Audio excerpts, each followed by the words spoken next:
Hi, I am Manisha Riyaz. Welcome to Glitz Vision USA. तो बात करेंगे झनक की, जिसमें हमने देखा कि किस तरह झनक की मेमोरी लॉस हुआ है और झनक जो है वो बेहोश होती है और वहाँ के लोग उसे उठाते हैं। जब वो होश में आती है तो उससे पूछा जाता है अनिरुद्ध कौन है, और उससे वो ये पूछती है कि वो कहाँ है, क्योंकि जब उसे होश आता है उसको कुछ याद आता है। इस तरह भी दिखाया है कि वहाँ कोई शादी हो रही है और जिससे उसको अपनी शादी याद आती है और शायद इसीलिए वो अनिरुद्ध का नाम लेती है। जब उससे उसका नाम पूछा जाता है तो कहती है झनक रैना, झनक बोस। मतलब वो कन्फ्यूज़ होती है कि वो एक्चुअली क्या है, झनक रैना है कि झनक बोस है। और वहाँ जो गुरुजी खड़े होते हैं, वो जब वो बोलती है झनक रैना, तो वो काफ़ी उस नाम से फ़ेमिलियर हैं, तो वो आके उससे पूछते हैं। तो इस बात का कहती है कि उर्वशी उसकी माँ है, क्योंकि उर्वशी रैना का नाम आता है, तो कहती है उसकी माँ है और वो कहीं न कहीं उनकी माँ से कुछ तो उनका रिश्ता है, कुछ तो जानते हैं। तो चलें इस पे बात करते हैं।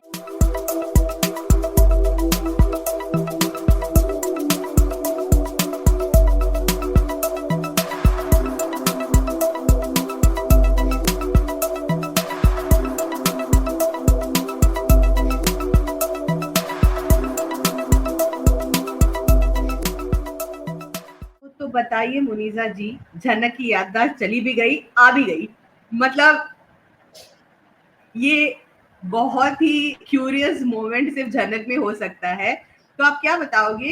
एंड हम वहाँ पे ब्रिजभूषण का एक लुकलाइक भी देखते हैं and things get little bit complicated over there. झनक is also surprised to see someone like him.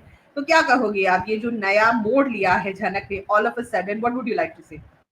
जनक जिस रफ्तार से जा रहा है और जिस रफ्तार से, क्योंकि वो गाड़ी में ही थी जब उनका ये मेमोरी लॉस हुआ है, तो जिस रफ्तार से गाड़ी में मेमोरी लॉस हुआ है उसी रफ्तार से वो वापस भी आया। होता क्या है ना, सम टाइम बॉडी शॉक में होती है, इस तरह की चीज़ें होती हैं, हम जैसे बोलते हैं पार्शियल मेमोरी लॉस भी होता है। और फिर जब सिमिलर चीज़ें आपके सामने आती हैं तो सम टाइम वो आपको वो याद दिलाता है। तो अच्छा है कि उन्हें खुद ही सब याद आ जाए तो बेटर है, दूसरा आके याद दिलाए तो। लेकिन मुझे ऐसा लग रहा है वो स्टिल अभी कन्फ्यूज़ है, वो पूरी तरह से अपनी जो मेमोरी को वापस नहीं आई है उतनी। और जो है अ, मैंने पहले ये बात कही थी कि जैसे वो डांस देख के उसको डांस उसने किया था, तो ऐसे ही अगर वो कोई ऐसा सीन देखती, शादी का सीन देखती, तो शायद उसे अपनी शादी याद आए। इस तरह की बात की थी और वैसा ही कुछ दिखा है कि उसको अपनी शादी याद आई और वो उठ के जैसे कहती है झनक रहना, और फिर जब झनक बोस कहती है तो वो अपने माथे को छूती है, क्योंकि सिंदूर वाली बात। तो वो वाली चीज़ से आप समझ सकते हैं कि मतलब जो झनक बोस अगर वो कह रही है, इसका मतलब है कि वो मैरिड है, उसके हस्बैंड की उससे कह रही है।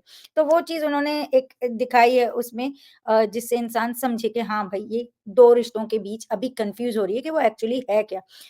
पर उधर जो गुरुजी हैं, जो हमारे बृजभूषण के लुक अलाइक हैं और जो कि हमें पता चला है कि वो उनके ट्विन ब्रदर हैं और वो कहीं न कहीं वो ही जनक के फादर हैं। इस तरह की सारी जो न्यूज़ आ रही है उसकी बेस पे देखा जाए तो, जब उर्वशी का नाम आया तो काफ़ी उनके लिए वो था। और वो उर्वशी रैना उसकी माँ है, मतलब झनक उनकी बेटी है, इस तरह की बात है। तो एक तो ये सच के आने का उम्मीद दिख रही है, और दूसरा कि उसे कहीं न कहीं चीज़ें याद आ रही हैं, जो कि एक तरह से अच्छा है कि वो उसे थोड़ा-थोड़ा भी याद आ रहा है तो।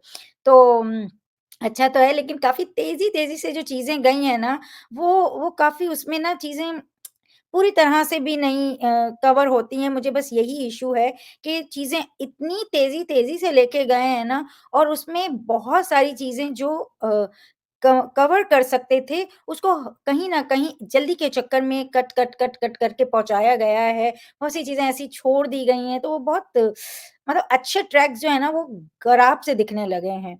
और हमने तो एक अलग ही कहानी सोची थी कि जब जनक इस तरह से इसकी मेमोरी गई है, तो जब वापस लाने के लिए शायद अनिरुद्ध उसके सामने आए, उसे याद दिलाए, ऐसा सब कुछ हमको आया था। बट चीज़ें अपने हिसाब से चल रही हैं, तो देखते हैं क्या होता है।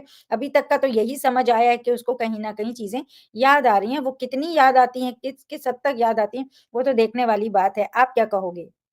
जी, मुझे भी ऐसा लग रहा है कि things are going at lightning speed, क्योंकि ऐसा लग रहा है कि कल ही थी कि जनक को कुछ याद ही नहीं था और आज उसको याद भी आ गया। But like you said, obviously when something has jolted her memory, something has triggered her memory, she remembered. But like I said, no, it feels like some things are very rushed तो है ही, मगर मुझे ऐसा भी लग रहा है कि जो ड्रामा है, right, it is not reaching it's full potential.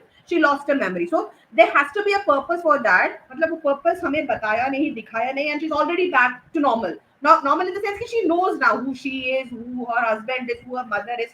और ब्रिजभूषण जी के जो लुक अलाइक है उनको देख के वो पहचान भी जाती है क्योंकि उन्होंने ब्रिजभूषण को देखा हुआ है। हाँ, थोड़ी एक्साइटमेंट तो है जानने के लिए कि ये जब सामने आते हैं ये जो इंसान है तो फिर कैसी स्टोरी मूव ऑन होगी, इनका क्या होगा, and how what truth is going to come out now in front of Janak and all that. But still I feel that incomplete, you know, एक ड्रामा देखने के बाद वो इनकम्प्लीट वाली फीलिंग होती है ना, वो मुझे लग रहा है ever since Anirudh got discharge from the hospital, ever since that track happened, क्योंकि वहां तक जो भी चल रहा था भरपूर भरपूर चल रहा था, you know, they took their time to build the drama, they took their time to show each and every character, to show each and every emotion, everything.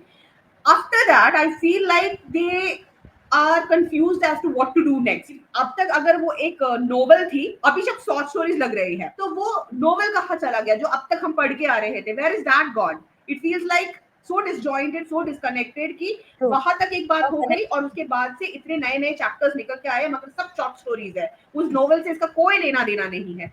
तो that is a little bit disheartening, disappointing है वो देखने में। Let's see how it is going to go forward. मुझे last वाला moment तो बहुत ही ज्यादा इंटरेस्टिंग लगा कि she finally seeing somebody she knows, तो अब वहां से कैसे वो कनेक्ट होता है देखते हैं।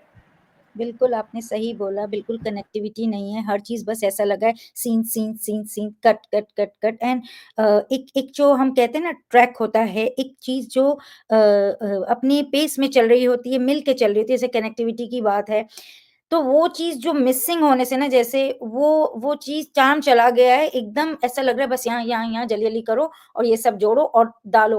वो क्वालिटी वर्क नहीं मिल रहा है, वो क्रिएटिविटी मिसिंग है वहाँ से और वो बहुत बुरा लग रहा है। एक अच्छा शो, एक अच्छे कॉन्सेप्ट को खराब होता देख के ना दर्द होता है हमें क्योंकि हमने सालों अच्छा प्रोडक्ट देखा है, चाहे वो एकता कपूर हो, चाहे वो रजनी शाही, चाहे बहुत सारे अदर प्रोडक्शन हाउसेज़ हों, तो वहाँ जो क्रिएटिविटी थी वो हमेशा रहती थी कि हमें भी हम वो होते थे कि ये कैसे सोचा इन्होंने और अब वही चीज़ें मिसिंग देख के बुरा लग रहा है एंड आई होप कि वो जो ट्रैक मिस किया था उन्होंने, वो उस ट्रैक पे वापस आएँ और उस चीज़ को ढंग से लेके चलें, तभी उसकी ब्यूटी रहेगी। हो जाता है कभी खराबी हो जाती, किसी भी रीज़न से हो जाती है, तो ठीक है बट आई होप आगे वो समझें कि हर एक चीज़ एक एक एक जो है ना अगर आप लेकर आ रहे हो ट्रैक तो उसका एक अच्छी स्टोरी एक होनी चाहिए, एक मैसेज होना चाहिए जो समझ में आए और वो मैसेज हर जगह से बस लग रहा है कि वो क्या ही बताने वाले हैं, बस ऐसा लग रहा है रश करो जल्दी से हमें उस अगले मोड़ तक पहुँचना है, उसकी जल्दी दिख रही है। तो देखते हैं क्या होता है, अगर आपको हमारा ये छोटा-सा डिस्कशन अच्छा लगा हो, तो वीडियो को लाइक करें, चैनल को सब्सक्राइब करें और बेल आइकन को क्लिक करके रखें, ताकि नेक्स्ट टाइम जब हम वीडियो अपलोड करें तो आपको नोटिफ़िकेशन आ जाए और देखते रहें झनक on star plus. Take care. Bye bye. Hi, this is Daisy Shah, and you are watching me on Glitz Vision USA.